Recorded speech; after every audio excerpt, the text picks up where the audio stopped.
everybody, and welcome to Haunted Movie Club. Tonight's feature is The Conjuring, one of the most iconic paranormal films of our time.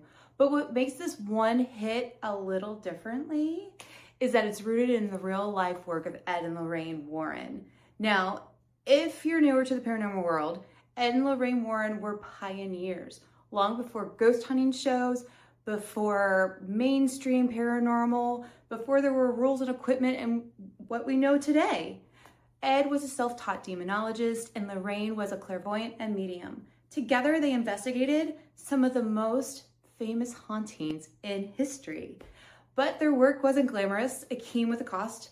They faced skepticism, criticism, according to many accounts, emotional and physical tolls that took a toll on them. And they stepped into situations that most people would run from. And they were doing it all before the internet. So now The Conjuring specifically focuses on the Perron family haunting in, that's right, Rhode Island. And while the movie definitely adds Hollywood elements, those jump scares you're about to experience, it actually stays very close to the original case file than a lot other paranormal films do. So fun fact, the real Perron family was heavily involved in making of this film, and Lorraine Warren herself consulted on set. The house used in the movie isn't the exact house, I can tell you that. But the layout and the energy were designed to feel as authentic as possible. And that famous clapping scene, yeah, that one still gets people every time. Now, I want to shift gears for just a minute because I've actually had the opportunity to spend the night at the real Conjuring house. November 2024, I was part of one of the last groups to investigate before ownership transitioned, kind of. It's a hot mess. And let me just say, it's the one location I have never slept in. Not because I couldn't, but because we were told clearly up front by the spirits that if we went to sleep, they were gonna mess with us in our dreams. I wasn't taking a chance. So the house itself is beautiful, peaceful even. You can say generations of energies and layers in it, family, life, love, history, especially all inside. The front living room area where you'll see where the mother gets kind of exorcised, that exact area within the actual Conjuring house was definitely probably the most lit up area. Plus the basement with the crooked neck lady. So, but outside, that's where things really started to shift.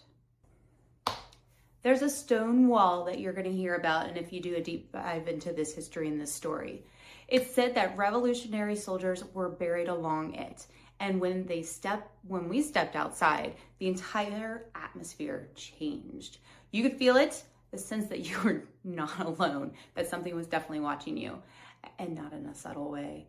There was something in the woods that surrounded the house, and we all felt it, and we all knew that if that could cross that stone barrier, it would.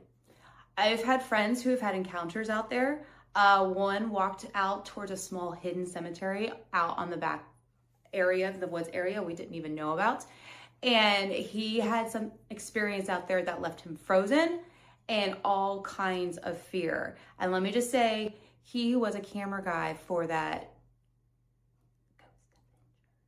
show, and he's seen a whole lot. Now, fast forward to another great experience that I've had. December 2025, just a couple months ago, I got to spend the night at the Warren Occult Home Museum in Connecticut. And yes, that's where Annabelle lives. I actually slept in the room where Ed and Lorraine once slept themselves, and they both passed away in that room. And I actually did sleep there. The house has been fully restored, the Warren Occult house. And it was nearly lost at one point. There were walls crumbling in and severe water damage. But now it has been brought back with care, passion, and dedication. And it's booked out constantly, almost actually every single night for investigating. Now let's talk about Annabelle, because I know what you're wondering about. And I have nicknamed her Sassy Pants. I mean that in the most respectful way. Annabelle, I love you, girly. But woo, she's got a personality on her. And I'm friends with her caretaker, Rick, and the way he interacts with her, it's almost like a brother-sister dynamic. They've been together since like the 90s. He'll tell you straight up, she moves, and in the case, and on purpose. Enough that sometimes he has to go in and move her around. Yeah. So yes, it's pretty wild life living with Annabelle.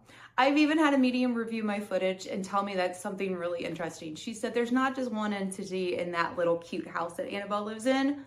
There's two, and one of them's not human.